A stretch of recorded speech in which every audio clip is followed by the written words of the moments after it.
Salam, ini hari Kamis tanggal 23 Mei tahun 2024. Judul video saya ini, apakah Yesua bunuh diri atau dibunuh?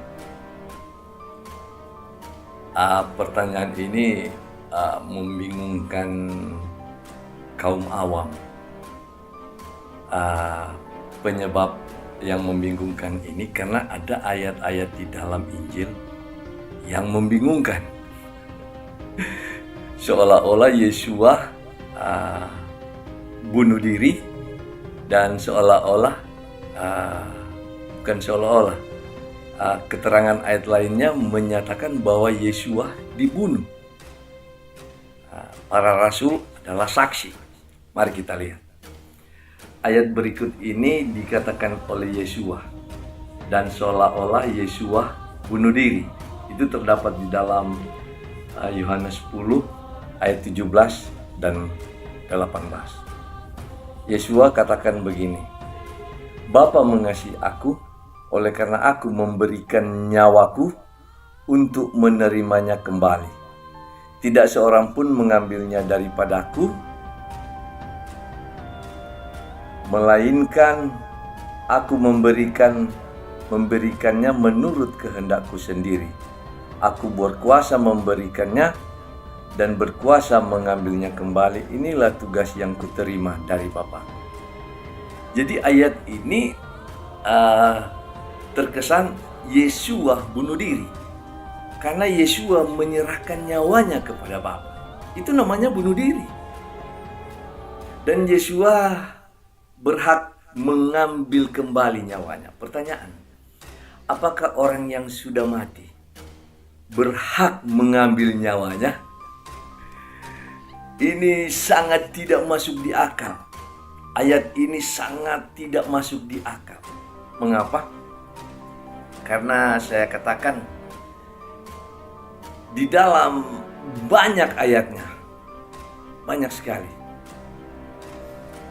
Yesua katakan bahwa Matius 10 ayat 19, Yesua katakan bahwa pada hari ketiga dia sebagai anak manusia akan dibangkitkan. Bukan bangkit sendiri, saudaraku. Yesua katakan bahwa pada hari ketiga, ketika dia mati, pada hari ketiga dia akan dibangkitkan. Bukan bangkit sendiri. Itu Matius 10 ayat 19. Kemudian Kisah Para Rasul 3 ayat 15. Para rasul bersaksi bahwa Allah telah membangkitkan Yesua. Bukan Yesua yang sudah mati bangkit sendiri, karena orang mati tidak bisa bangkit sendiri. Kemudian Roma 10 ayat 19. Yesus dibunuh. Anda baca itu, Roma 10 ayat 9, 1 Petrus 1 ayat 21, 1 Petrus 3 ayat 18. Yesua dibunuh dan para rasul adalah saksinya. Jadi bukan Yesua menyerahkan nyawanya sendiri, bunuh diri. Dia dibunuh. Oke.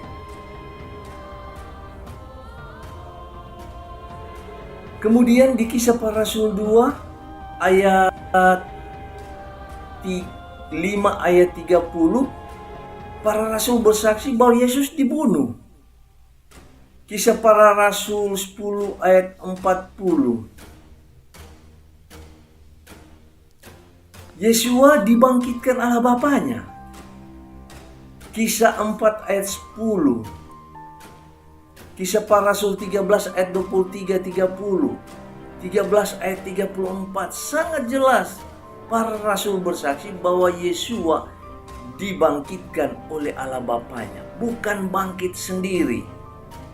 Karena orang mati tidak bisa bangkit sendiri, harus ada kuasa di luar orang mati, yaitu kuasa pribadi yang hidup yang bisa membangkitkan orang mati. Jadi saya ragu Yohanes 10 ayat 17 dan 18 ini Yesua hanya bukan Yesus yang menyerah diri nyawanya, artinya bunuh diri, dan mengambilnya kembali nyawanya, artinya orang mati bisa ambil sendiri nyawanya. Ini sesuatu yang tidak masuk di akal. Menurut saya mengkaji dan menguji Yohanes 10 ayat 17 dan 18 ini, saya ragu ya. Ada postingan saya tentang postingan sebelum ini ya.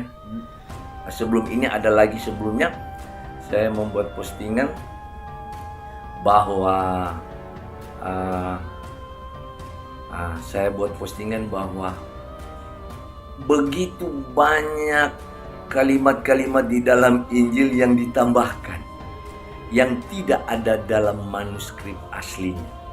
Nah, menurut saya Yohanes 10 ayat 17 dan 18 ini salah satunya ayat yang saya ragukan, karena bertentangan dengan kesaksian para rasul bahwa Yesua dibunuh, bukan menyerahkan dirinya sendiri, bunuh diri. Dan Yesua, para rasul katakan Yesua dibangkitkan, bukan Yesua yang sudah mati mengambil sendiri lagi nyawanya. Oke? Video saya ini berkaitan dengan video saya tentang manusia durhaka yang menyangkal eksistensi keberadaan Allah Bapanya Yesua, yang tentunya Allah Bapa Yesua itu ada dan yang membangkitkan Yesua. Mereka menyangkal kuasa Allah Bapanya Yesua yang membangkitkan Yesua. Semoga video saya ini menginspirasikan Anda. Dan pesan saya, hati-hati. Jangan mudah percaya tafsir ajaran para gembala upahan, gembala bayaran. Mereka menyimpangkan pengertian-pengertian Injil ini yang sebenarnya dengan menyangkal eksistensi keberadaan Allah Bapanya Yesua. Ayo nonton. Ada banyak video saya di channel YouTube saya, hampir 100-an, yang bisa membuka wawasan kerohanian Anda. And the amount of times in the Quran that he reiterates that he is merciful and forgiving, and that he knows us. Tekanan dunia internasional kepada Israel atas invasinya ke Gaza, Palestina tahun 2023 ini telah membuktikan simpati masyarakat Barat yang sangat besar kepada penderitaan rakyat Palestina. Bahkan ada sebagian orang-orang non-Muslim tak percaya pada keteguhan iman orang Palestina yang begitu kuat dalam menghadapi semua penderitaannya.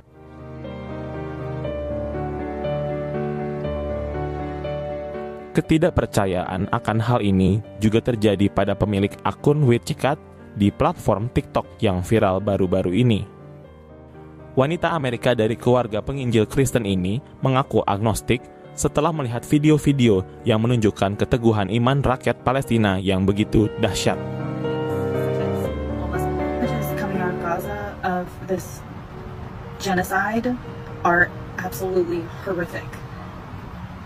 But there is something that every single video that I watched stood out to me that I could not understand.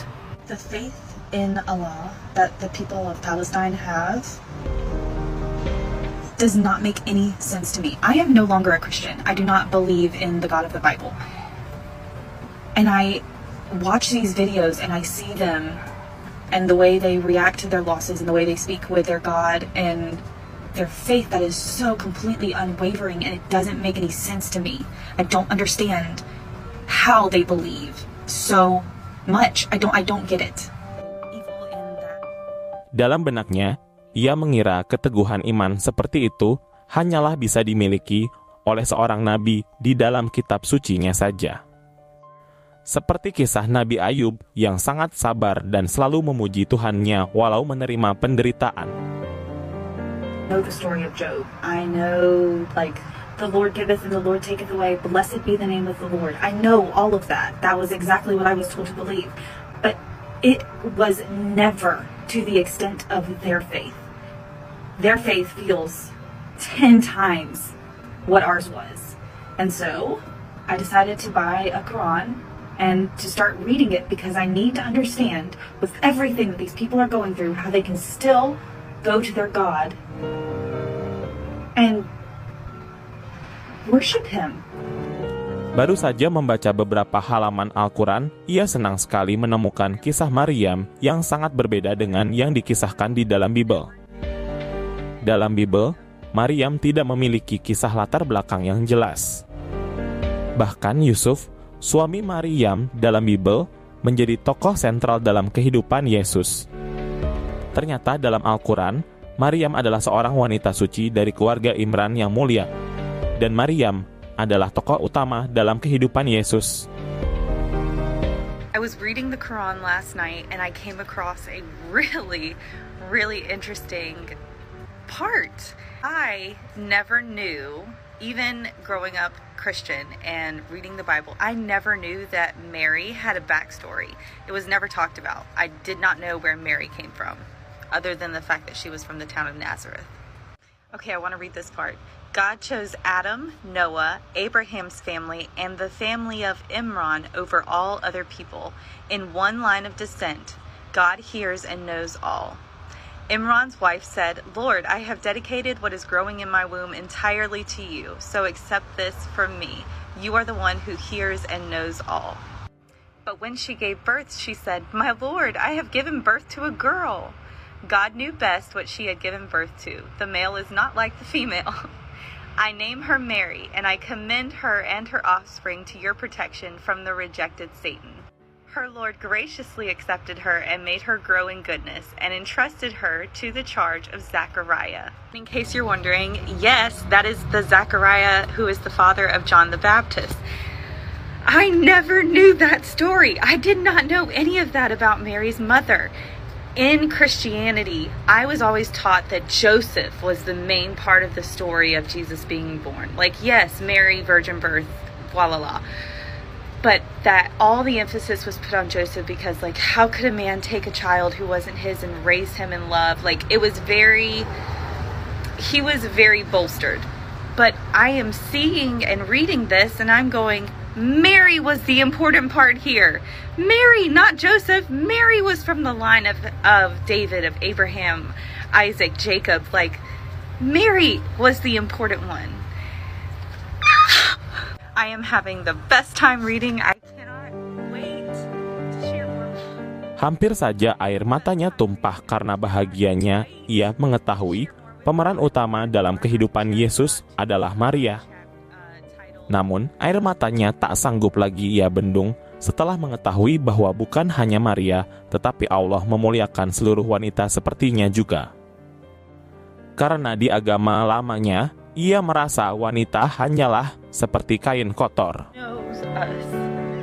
I want to share a part of the Quran that resounded with me greatly last night. It says, and when they listen to what has been sent down to the messenger, you will see their eyes overflowing with tears because they recognize the truth in it. I think the reason that ayat in the surah hit so different is because the God that I was raised with was not kind. He was jealous and he was angry. And to him, we were filthy, dirty rags and felt like I'd never felt important to that God. But Allah in the Quran feels like what I wanted a God for me to be. And the amount of times in the Quran that he reiterates that he is merciful and forgiving, and that he knows us. He knows us. And the God of the Bible said that too, but it was always under threat. And I would rather worship someone. If I'm going to accept the idea that there is an entity out there that I should worship, I would rather worship someone who is kind and rules with love and not with fear. I don't know what will come from this. I know my heart has been pulled to this, and I don't think that is something that I should take lightly. I did find a mosque nearby that I am hoping I will be able to reach out and just get some clarification on things. This is a very mentally, emotionally challenging change of view. But I'm so grateful for the opportunity to get to learn about it and not be stuck in what I was. But I am continuing to read the Quran, and I feel so pulled to it, like reading a novel almost, even though it's not that at all. And we will see what happens.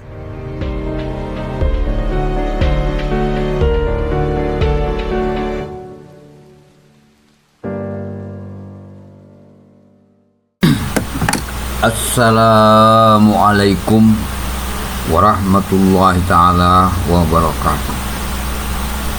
Alhamdulillah,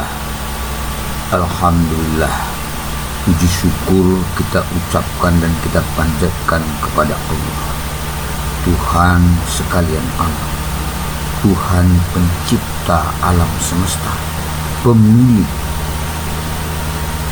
dan dialah penguasa maha penguasa yang ada di langit dan di bumi.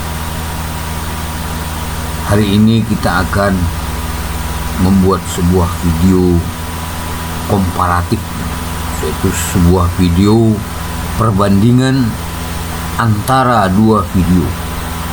Ya, sengaja video ini kita buat sedemikian rupa. Tujuannya tidak lain adalah untuk membuktikan tentang keadaan yang sebenarnya. Jadi kita tidak perlu banyak komentar lagi di sini. Tadi sudah sama-sama kita perhatikan dua video tadi, yaitu dua orang Kristen.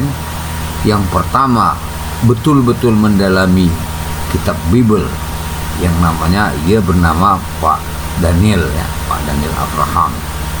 Ada buat kesimpulan seperti tadi itu, sudah sama-sama kita ketahui. Kemudian ada seorang TikToker dari Amerika Serikat yang wanita, justru dia mendalami membaca Al-Quran. Nah, setelah dia mendalami Al-Quran, dia menangis dan meneteskan air mata.